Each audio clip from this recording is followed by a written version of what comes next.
Hi folks, thanks for joining me today. In this video, I'm going to be talking about something very close to home. Here in North America, and especially in the United States, something I think we take for granted is the immeasurable value of our public lands. It wasn't until I traveled abroad that I came to understand just how truly special they are, and our national forests in particular. I'm speaking to you now from one of these special places, my very favorite place in the whole world. The northern Blue Mountains in the northeast corner of Oregon, just a few miles from where I live. Like many of our public lands and wild places, this forest is in danger. In this video, I'll tell you about what's happening here and why, and most importantly, what you and I can do about it. The northern Blue Mountains are incredibly unique. From one side to the other, countless minute variations in topography, aspect, sun, and rain create all these little pockets, little microclimates with different ecologies. Here in Tiger Canyon, for example, the ridges and spurs create what we call the grass tree mosaic, like tiger stripes, where the exposed southern face is predominated by grasses and ponderosa pine, and then on the north shaded side, we've got a moist mixed conifer forest with mostly Douglas fir and western larch.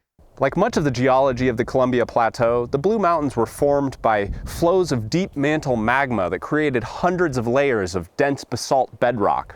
In a very short span of geologic time, sharp uplift pushed the Blue Mountains out of the surrounding landscape, cutting these knife-edged ridges and steep canyons, and unusual features like Hell's Canyon and this famous part of the Grand Ronde River that meanders like it's on a flat floodplain with the surrounding mountains pushed up around it. From down in the lush gullies to the tops of these high exposed ridges, often climbing as much as 2,500 feet in a single mile, these extremely steep slopes give rise to an extraordinary patchwork of ecological diversity. There's nothing quite like it. From alpine meadows bursting with camas and coos to streams full of trout and salmon overgrown with thimbleberry and saskatoon, these lands have been the ancestral gardens for over 10,000 years of the Cayuse, the Walla Walla, the Umatilla, and the Nez Perce peoples. Down below in the valley, just over that ridge, countless braided streams and incredibly fertile soils make Walla Walla a rich oasis in the otherwise harsh eastern Washington desert. An agricultural anomaly underwritten by deep basalt aquifers full of once pristine fossil water, slowly fed by seeping through basalt fissures in the bedrock down from these spring-fed and snow-capped mountains above. I grew up in the city. When I first visited this region many years ago, the unique identity and ecology of this place won my heart. I've been here ever since. I love this forest and this water, these trees, with a devotion reserved only for the most sacred. This is my sanctuary. This is my church. To see it destroyed fills me with a grief no words can tell. Yet, as much as I ache for the life of these trees, my greatest concern is for the water and for the future of all life in these hills and in this valley. I'm of the firm conviction that water scarcity is and will continue to be the most pressing and pivotal issue of our time. Here, like everywhere, the water table is dropping. We've overdrawn the bank, and it will be our children who have to shoulder the burden of our bad debt. While this particular forest and this particular threat may seem distant and perhaps eclipsed by a seemingly endless onslaught of sensational occurrences in our present world, I think that what's happening here is a touchstone for much larger interrelated issues, and that therefore taking a stand for this place and these trees can help set an example and a precedent for others, whether nearby or far from American shores. They say we have to choose our battles. I choose this one. I know this video won't be for everyone, but I hope you will stick around or at least skip to the end to hear my plan of action. And I hope you'll take the time to check out and follow along with my new related project, the Confluence series, as I strive to cultivate hope and continue to work towards my life dream of free education. I think it's high time for new coalitions and a new brand of activism in the digital age. After all, we all live on this one earth, and I don't think it's ever been so obvious that what affects one part affects the whole. For better or worse, we're all in this together. Let's not forget it. One of the most striking indications and implications of climate change here in the arid inland American West, like many other parts of the world, is the increase in the frequency and the severity of wildfire. Now, fire is a natural and often integral part of all forest landscapes, though some more than others. Scientific evidence and countless oral histories tell of the long-standing use of fire as an important land management tool throughout human history. But most of us don't need scientists or statisticians to tell us that, especially in the last 25 years, fires have been getting hotter, bigger, and scarier. The fear of fire is as justified as it is gripping. But too often, our fears are used to manipulate us into buying something. In this case, our fear of fire is being used to sell us a lie.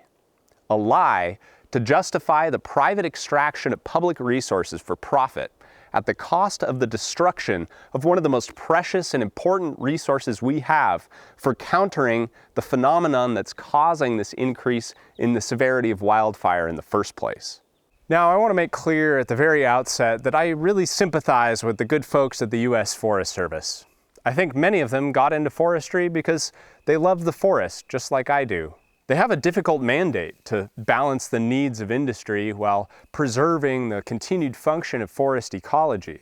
This has been made even more challenging by funding cuts under the current federal administration. Nonetheless, it's important to remember that the Forest Service is a division of the U.S. Department of Agriculture. At the end of the day, at the highest national policy level, the forest is regarded primarily as a reserve of capital, a source of economic value. But the value of a forest far exceeds the market price of its timber and board feet, or the value of the fish in its streams, or the revenue from permits. Forests sequester massive amounts of carbon, evapotranspirate moisture, and even form terrestrial cloud systems. In other words, forests regulate climate. I would argue that these ecosystem services far outweigh the extractive value of timber, especially in our few remaining intact, mature legacy and old-growth forests. And that's not even considering the immeasurable and intrinsic value of their vast stores of biodiversity, of intact forest systems for indigenous communities and first foods, or of downstream reliance on forest hydrology for all living things, from municipal drinking water to agriculture to marine ecology. I was only vaguely aware of the nuances of the current forest management controversy until it landed here in my backyard. The more I've dug into the details, the more motivated I've become to spotlight this issue and help educate the public about the short and long-term implications, especially for water security. As much as this is a conversation about forests and climate, this is also a conversation about public safety and, indeed, the future of humanity. Humanity stands at a pivotal juncture of history. As we settle in for the coming decades of stark and rapid environmental change, preserving and restoring resilient ecologies will remain one of our species' highest priorities. Chief among these, protection of our intact forest systems has never been more necessary nor more urgent. Now, more than ever, we need balanced, evidence-based, science-driven land management policy, not privatized resource extraction thinly veiled as ecological restoration. Under federal rules, the Forest Service retains the revenue from timber sales to fund its operating budget and staff salaries. In turn, it uses these funds to generate more timber sales. From an economic perspective, this is just good business. The problem is that we're talking about public lands, public resources, public tax dollars, and long-term resource stability. At best, the Forest Service has a clear and glaring conflict of interest. At worst, some might even go so far as to call it outright corruption. The Tiger Mill timber sale encompasses roughly 38,000 acres, about a third of which is slated for logging. Of the countless timber sales being rushed through under recently federally mandated 25% timber harvest increase targets, this is a relatively small and seemingly inconsequential sale. But this timber sale is unique, and it highlights a variety of the issues that are brought about by these short-sighted and ultimately disastrous intensive forest management practices. The sale spans 2 states, 4 counties, tribal treaty rights, and the entire watershed and unfiltered intake for the municipal water supply of the city of Walla Walla, where I live. The majority of the forests that lie within the boundaries of this sale are mature, old-growth, and legacy forests, And the last time most of this area was logged was over 140 years ago. This is partly because this entire area is extremely steep with slopes up to 50%. And steep slope logging is inherently problematic, requiring specialized equipment, very costly helicopter extraction, not to mention the increase in the risk of landslides, erosion, and other flooding issues, which were not adequately examined in the project plans. Beyond that, the conservation value of this area is inestimable. Within the timber sale boundary, about 2/3 of the total project area lies the Mill Creek inventoried roadless area, a tract of de facto wilderness that's immediately adjacent to the Wanaha-Tucanawn wilderness area. These streams are the spawning grounds of steelhead and bull trout, and historically the majestic Chinook salmon. Mill Creek in particular is the center of a decades-long multi-million-dollar aquatic restoration project headed up by local, state, and federal agencies and predominantly the Confederated Tribes of the Umatilla Indian Reservation, who have done a massive amount of work downstream to gradually bring salmon populations back. Given the impact that logging would have upstream, it's hard not to feel like we're taking one step forward and 2 steps back. That said, the Tiger Mill project as a whole isn't without its merits. It involves plans to cut fire lines and create better defensible perimeters, using those boundaries to then conduct prescribed burns on over 20,000 acres over the next 20+ years. It even mentions possible plans to build over 200 post-assisted log structures to improve aquatic habitat. Frankly, I would argue that the science shows that even these measures in many cases are more problematic than they are beneficial, but that's neither here nor there.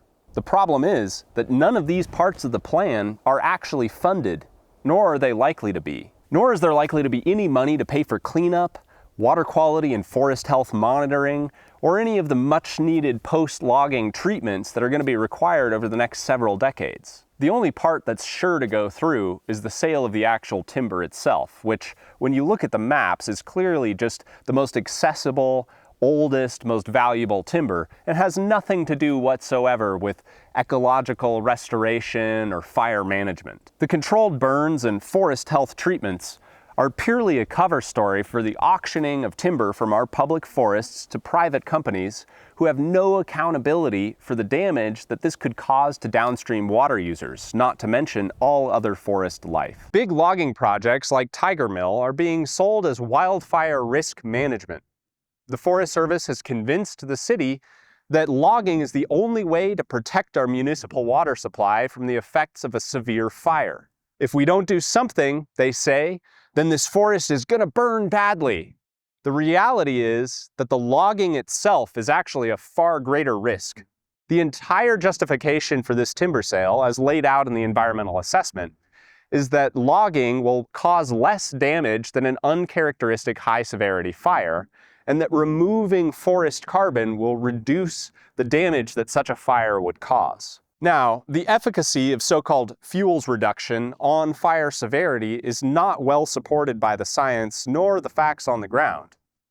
At best, any reduction in fire risk from timber harvest is short-lived. Even the Forest Service's own assessment shows that the short-term effects of logging are only marginally less destructive than an uncharacteristic high-severity fire. When you consider the long-term effects, there's simply no ecologically legitimate justification for logging as fuels reduction.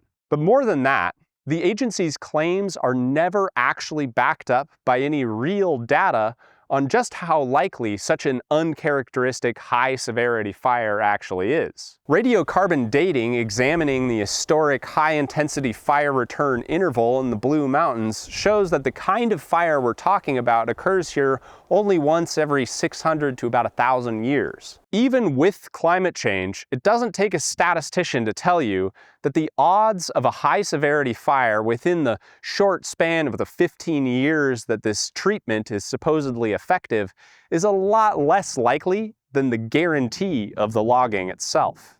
Even if we're going to wade into the murky realm of comparative ethics, the logic just simply doesn't hold up. It's also worth noting that, statistically speaking, fuels reduction does nothing to reduce the overall risk of fire. The Forest Service claims that over 100 years of fire suppression have led to overgrown forests with dangerous fuel loads. This is a gross oversimplification of the reality that we actually see on the ground. What they don't usually tend to mention is that it's the forests that have been logged the most that tend to burn the worst. Logged forests tend to grow back dense with lots of young trees packed tightly together.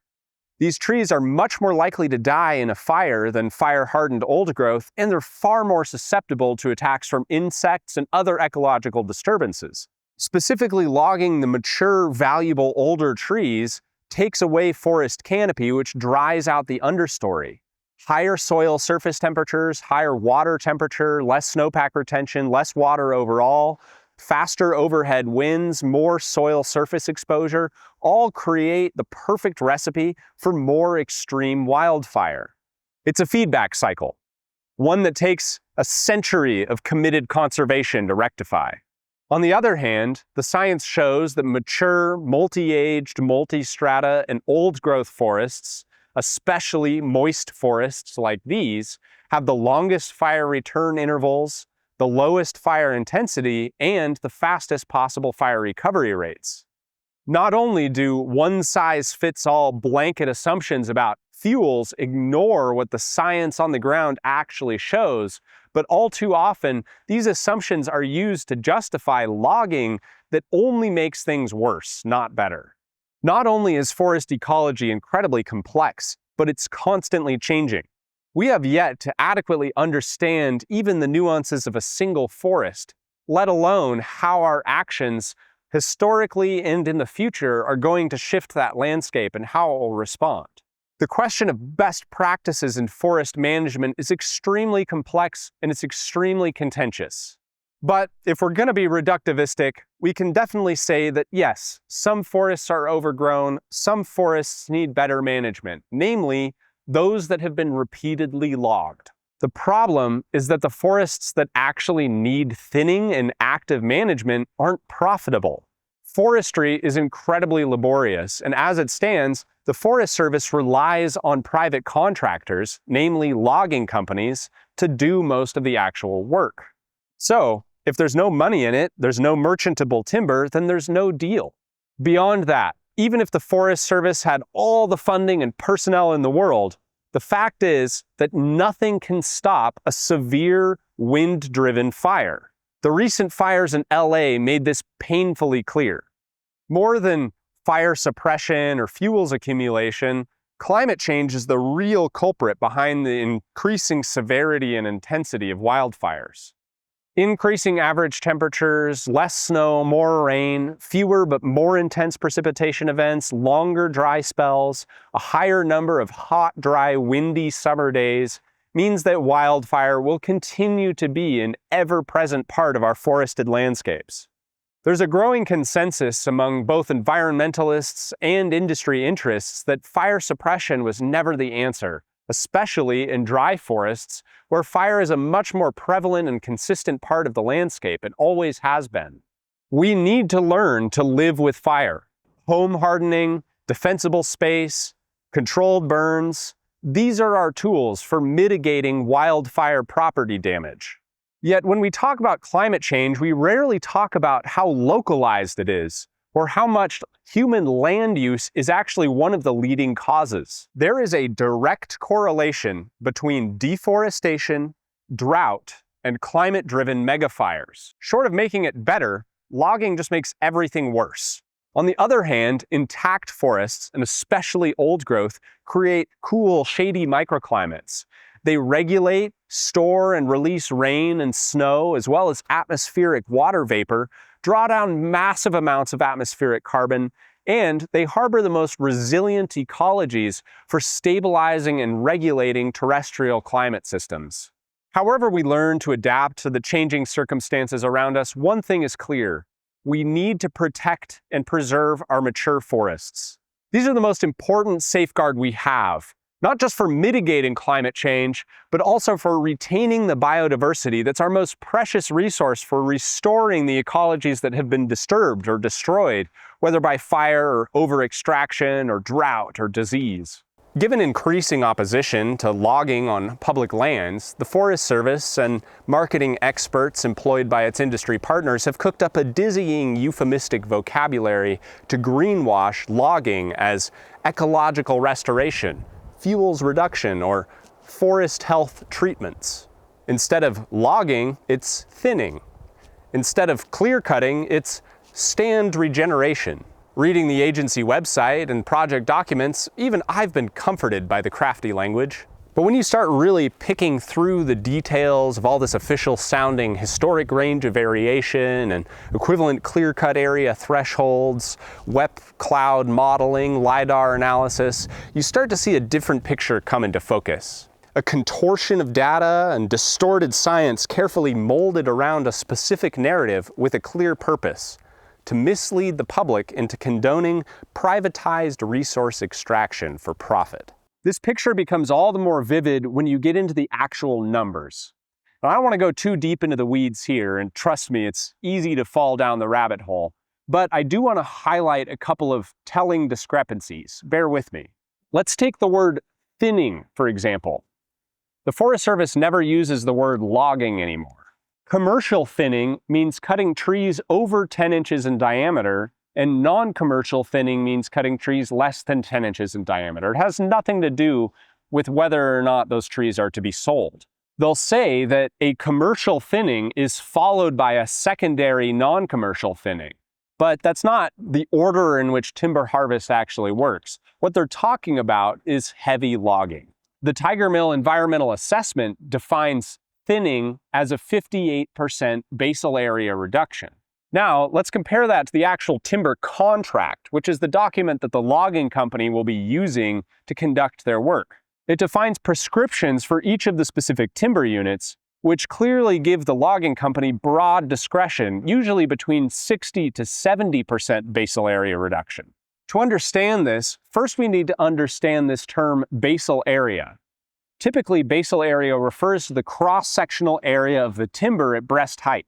But I was tipped off by a line in the project's hydrological analysis that actually refers to basal area as the cross-sectional area of all vegetation, including grasses and shrubs.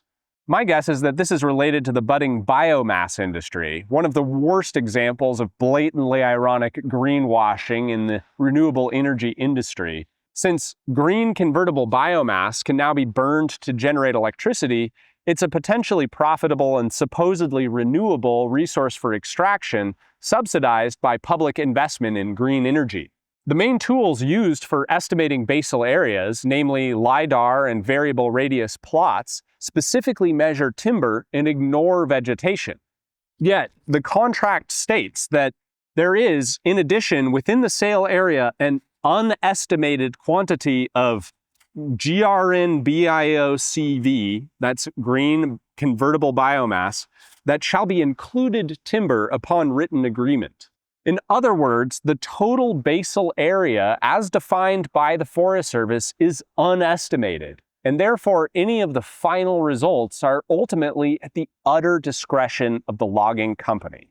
Aside from one provision for termination due to flagrant disregard of the contract, the only penalty for over-harvesting is a $600 fine for cutting marked reserve trees. Now, just for your reference, a single large mature tree may well be valued in the thousands of dollars of timber board fee. There are specific detailed terms in the contract for determining the penalty for not cutting enough trees, but there is no comparable provision for cutting too many.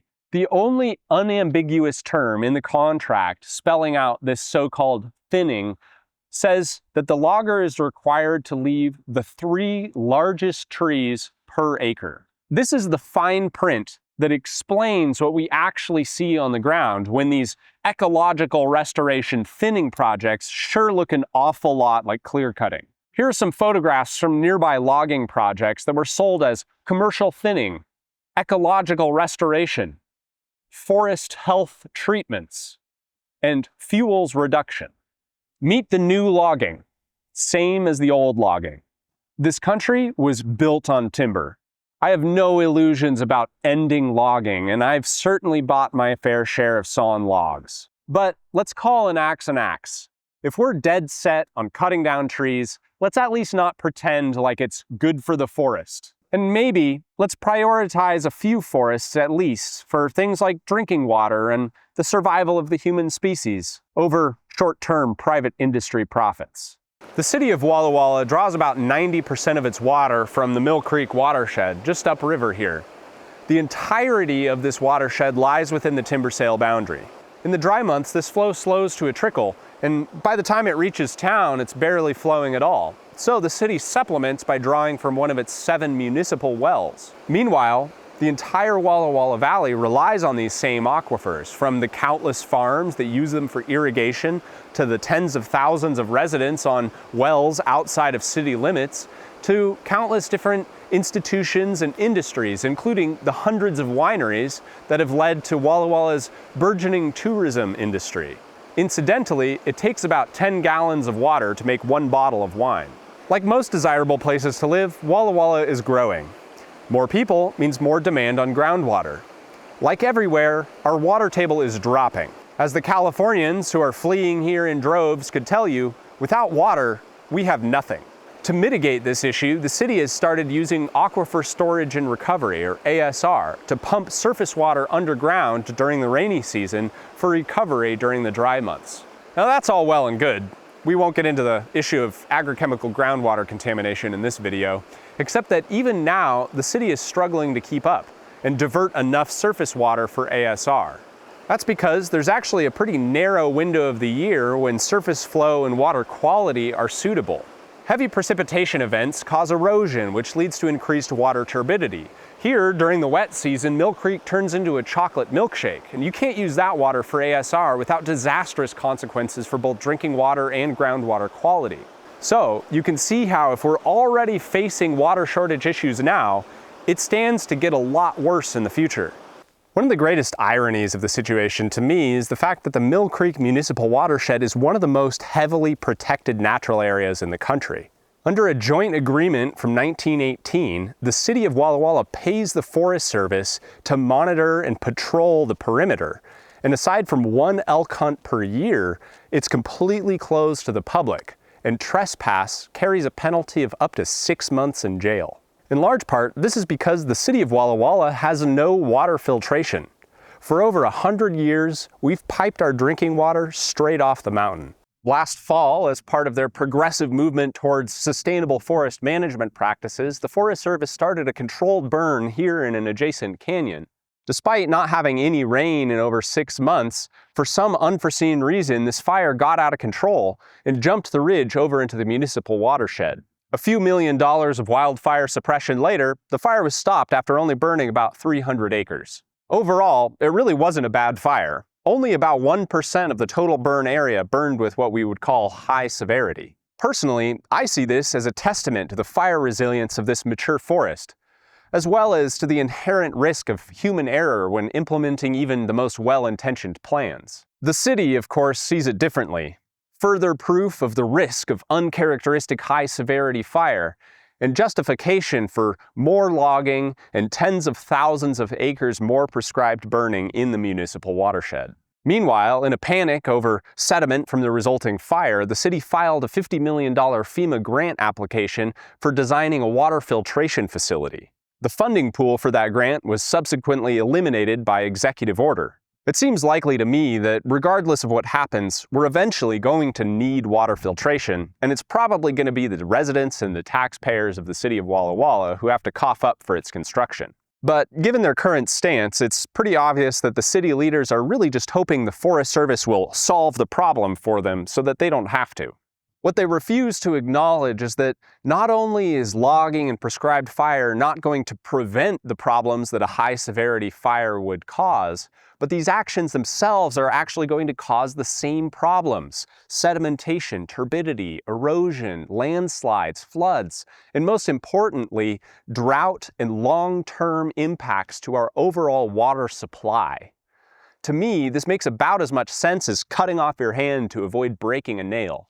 In 1970, Congress passed the Watershed National Environmental Policy Act, which established the EPA and defines the process for environmental impact analysis. According to the NEPA, at least as it was still in effect during the development of the Tiger Mill project, any federal action that carries potentially significant environmental effects must compile an environmental impact statement, or an EIS. This process requires multiple opportunities for public comment, formal objections, and independent review by the EPA. If it's uncertain whether the effects will be significant, the agency can compile a much more streamlined environmental assessment. For Tiger Mill, as well as all these similar projects, the Forest Service has found a loophole. They only conducted an environmental assessment, which means that there was never any independent review, and they didn't have to follow the normal public comment process. Aside from a Facebook post and a little fine print advertisement in the back of the Pendleton newspaper, a town over an hour away,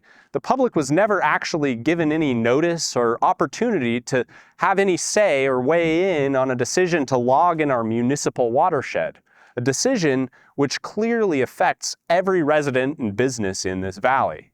The environmental assessment is carefully structured, saying that none of the effects will be significant as long as specific parameters are applied. We don't need to worry about increased erosion or sedimentation because the logging company will place additional slash below the timber units if they notice erosion is happening. We don't need to worry about stream temperature increases negatively affecting endangered bull trout because stream buffers will be used. We don't need to measure or examine how much of the herbicide used in clear cutting might get into the headwaters of the river upstream from the salmon hatchery because it's only 350 acres and it's at the top, so it won't have a significant effect. We don't need to observe any of the legal protections for trees over 2 feet in diameter because not cutting them will lead to worse fires. Normally in the NEPA process, it begins with scoping comments, which are very general before any of the project details are released. Aside from a handful of die-hard environmental groups, no one usually makes scoping comments. Then, there are comments on the draft of the environmental analysis document. This is the most important opportunity for the public to weigh in.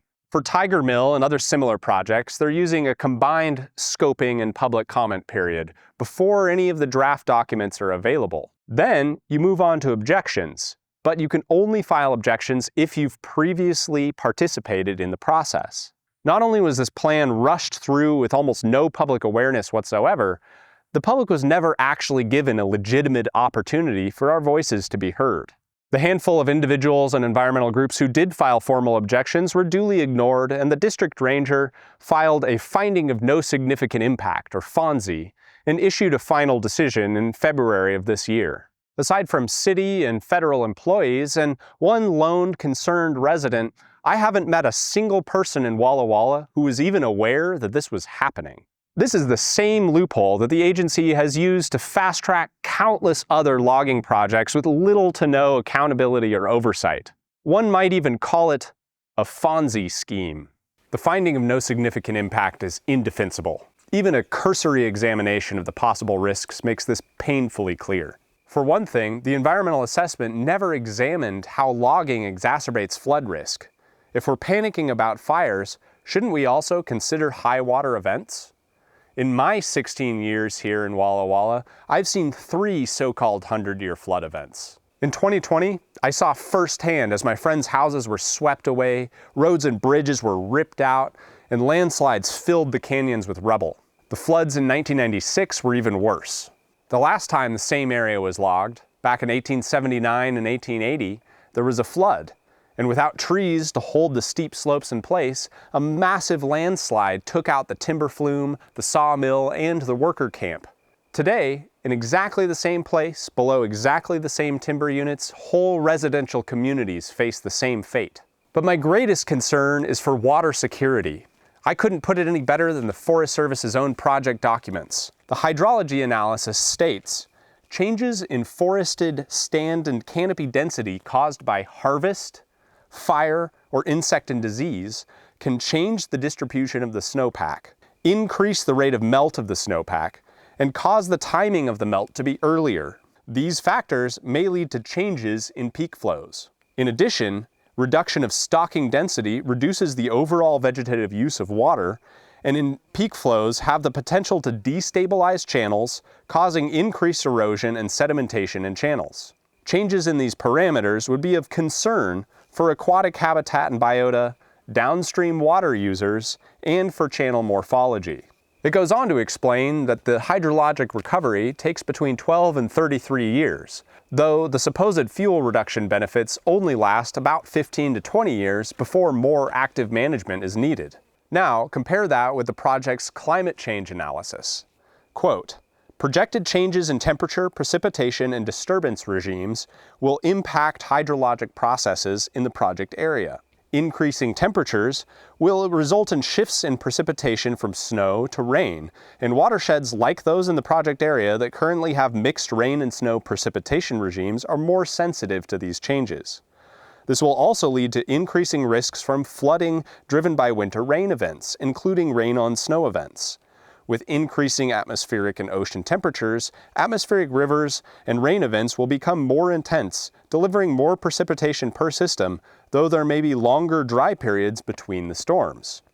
Earlier snowmelts with warmer temperatures and increasingly rarer summer precipitation, low flows during summer months will become even lower with climate change. End quote. Here I stand next to a creek which I've never seen this low at this time of year. No significant impact. I never heard about any of this until late April, well after the final decision had been signed.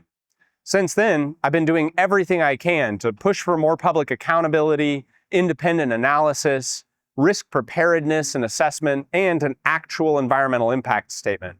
This kind of activism wasn't really my kind of thing before, and I jumped in the deep end, raising alarms, trying to rally others, showing up at city council and other public meetings.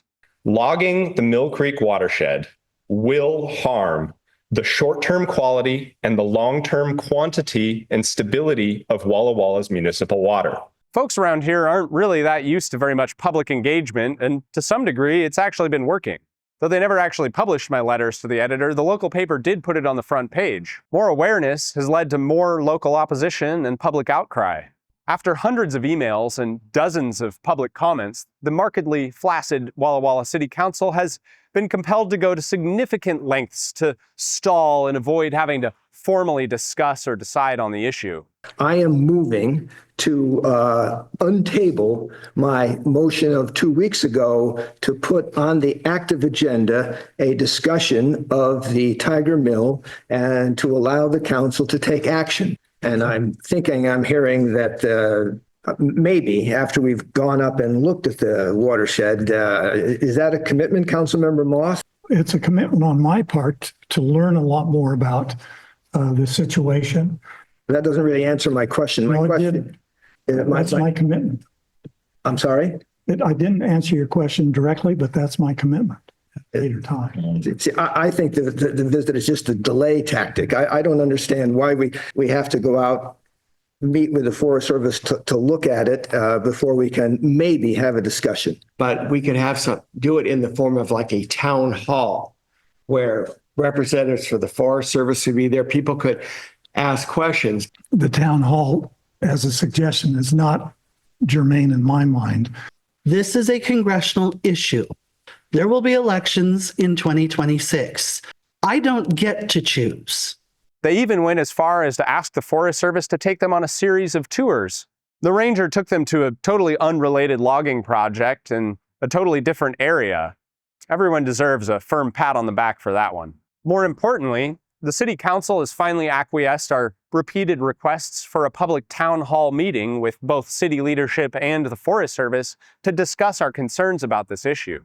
As of this filming, that meeting has been tentatively scheduled, and while I don't really expect it to be much more than another opportunity for timed monologues falling on deaf ears, it will be an important opportunity for the public to show our concern and our commitment. Meanwhile, I've been working with environmental groups to prepare litigation and take this fight to the courts. But what I've been learning, contrary to my naive assumption that violation of federal law like the NEPA, the Clean Water Act, the Endangered Species Act, or tribal treaties would be enough to secure a legal victory, precedent isn't on our side. The wildfire reduction myth is so compelling and the industry interests are so well guarded by the judiciary that it's likely only possible to get a favorable ruling if we have a strong nonpartisan coalition and a unified public opposition, as well as at least a nod of support from the city as well as the Confederated Tribes. So that's precisely what I set out to achieve. And as it turns out, there are a lot of folks in this community across all sides of the political spectrum who care about the future of our water, and our coalition is growing. At the same time, I began to see where all this rabble-rousing was leading. Oppositional activism is exhausting. Not only does it wear out the activist, it wears out everyone around them. I realized I needed to change my tactics and find a more creative, engaging, and generative approach. One that would allow me to not only sustain my own efforts, but also to inspire joy and excitement in others and help build momentum. Something that will last and still matter even after this battle is won or lost. At length, I came around the same conclusion that I made long ago, that education is the most valuable and necessary tool we have for cultivating resilience and adapting to change. Like this forest and this watershed, the problems we face are not technical problems, or rather, technical problems have technical solutions, and the problem isn't finding those solutions, it's convincing human beings to utilize them, or at the very least, to not make the problem worse. In my experience, ignorance is much more prevalent than malice, and therefore ultimately much more destructive. Conversely, there's no greater threat to imperial dominion than a populace well-armed with a thorough understanding and deep compassion. I've said it before, and I'll say it again. I believe that a high tide raises all ships. My working theory is that only good things will come from increasing public awareness and cultivating a much larger conversation about water resilience, both in this valley and beyond. I dream of hydroecology becoming a household word. Even in just the last few years, we've learned so much about the intimate interconnection of the whole living world, how a habitable climate is a fundamentally biological phenomenon, how soil microorganisms and plant communities co-regulate water cycling, how the whole living world conspires, literally conspires, breathes together to create a stable, breathable atmosphere with clouds and rain. So, what started as a one-day symposium about water, fire, and forests has blossomed into a broad, co-created vision for an ongoing free educational event series, bringing together community members, knowledge keepers, land stewards, leaders, teachers, scientists, farmers, elders, and non-human kin to deepen our shared understanding and cultivate a collaborative vision for a resilient future where water, land, and people can mutually thrive. I call it the Confluence Series, Voices of Resilience in the Currents of Change. In the first place, I'm working to put together a continuous program of events coordinating community conversations, presentations, performances, workshops, field trips, film screenings, bringing folks together to learn, connect, and get involved. Not only will this surely be worthwhile on its own, but I hope to use some of the momentum generated by these events to bolster my community organizing efforts and help get more public engagement in local decision-making processes. I'm also especially interested in helping to platform Indigenous voices and, among other things, spotlighting the way that CTUIR, the local tribal administration, is developing a land use policy under a unified vision for the river and the uplands that uses first foods as an ecological touchstone. At least to start, I want to host everything I can here in Walla Walla, amplifying local voices and bringing in some cool folks from beyond our humble little backwater. But a big part of this vision is to also expand the media production side of my business, using fallow media to produce videos of all of the events that we host so that we can share what we're doing here with the rest of the world. As with all of my educational projects, I'm committed to ensuring that all Confluence Series events, including all of the digital content, is free and open to the public. So far, I'm just financing this all personally, but even with my limited resources, I'm finding that a little bit can go a long way, and I have no doubt that this project will grow far beyond my own designs. Ultimately, I hope that the Confluence Series will become a broad platform, like a mycelial web channeling nutrients and information throughout the forest floor, helping to elevate this critical conversation on the global stage and creating a nexus of interdisciplinary voices, planting the seeds of ideas that can take root in the fertile ground of humanity's collective imagination and grow into something as beautiful, as visionary, as joyful, as generative as the problems we face are vast. In all of this, vision is the key. Without it, we have no direction. We have no unity of spirit. As much as I have misgivings about extractive industry and politics, I believe that most people have good hearts. One of the biggest problems is that we just rarely have time and space to get on the same page with one another. We work in silos, often at cross purposes or with only part of the picture. When there's a vision, there can be a movement. When there's a movement, there can be change. Cultural change, real change, the kind of change that builds foundations that last for generations. The kind of change that converts roadless areas into designated wilderness. The kind that creates and enforces detailed, radical, science-driven conservation policy, that finances new environmental education institutions and fosters a new generation of ecologists. This kind of change, the kind we need right now, requires coalition. It requires that we come together, not in spite of our differences, but precisely because of them. So, I invite you to join me on this journey. I hope you'll subscribe to the new Confluence Series channel on all the usual platforms, follow along, and help spread the word. I hope you'll think about the voices of resilience that have inspired you, and who you might like to see give a talk or lead a workshop. And I hope you'll consider how this kind of organizing model can work where you live, help you get involved in your community and step into your own leadership in these historic times. So what do you say? I'll see you there, at the Confluence, that gathering place where many waters flow together, cool and clear, at least for now.